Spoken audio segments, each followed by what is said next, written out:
it is Nikki. Welcome back to the channel where I am experiencing some mixed emotions about my current project. Here's how I'm feeling.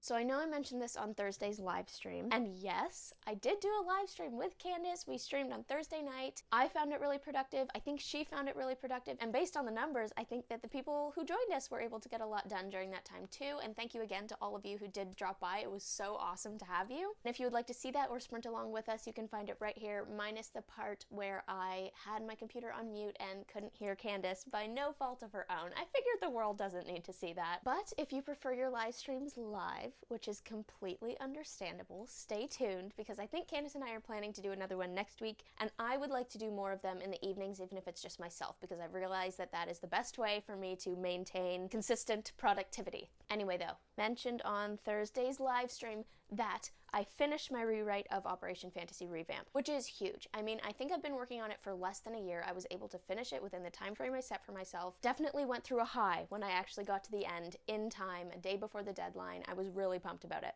I put out feelers to my newsletter crew if anyone's interested in being a beta reader, and I got some positive feedback. Speaking of which, if you would be interested in being a beta reader or a critique partner, part of the critique team for this project, please head on over to the link that I will put below to my website and subscribe to the newsletter. You do not have to worry about newsletter spam. I will not fill your inbox. This is basically just so that you will have access to the beta reader sign up, the official sign up, when I send it out closer to the fall. So if you want to be on the critique team, please sign up to the newsletter at the link because I need more people and I would love to have you on the team.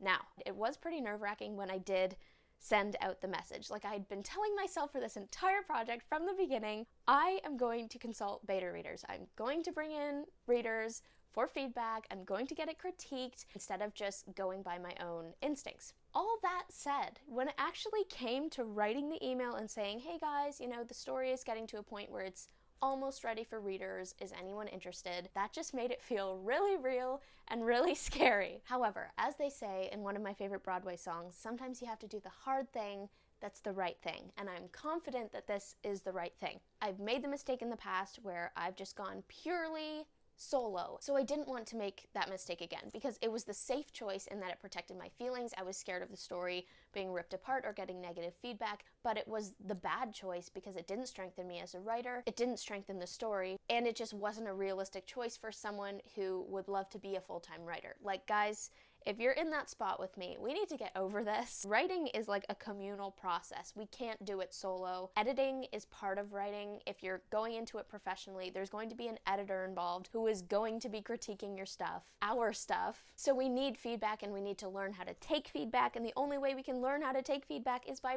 practicing taking feedback. So while I'm not expecting this to be the most comfy stage of the process, I'm excited to see how much better the story can get because of it, and I'm also excited to practice this skill. What else? Okay, here's another thing. The story is split into 4 parts, which was not part of the initial plan, but my Google Docs kept getting too long, they wouldn't load, so I had to split it up. Parts 3 and 4, I really like. They're the most different from the past drafts, plus those ones I almost completely rewrote. Like, I'm not sure that I took anything from the draft before. If I did, it was very minimal. Parts 1 and 2 are different in the sense that they are the same, which was a deliberately confusing way of saying that parts 1 and 2 are the most similar to the previous draft. Once I finished rewriting, I knew that I had a lot of things to polish. I had like a whole list of things. So I went back to the beginning, started reading through, and realized that especially my part 1 was pretty out of date. Like, there were a lot of things that were no longer relevant, and that's what happens when you make plot decisions and plot changes halfway through your story. No fear, it is nothing that can't be fixed. I'm not panicking or anything. I was just a little daunted, and after that initial high of, yay, I finished my story, I finished the rewrite, this is so great, then I started rereading and kind of went back to that like demoralized place where it's just,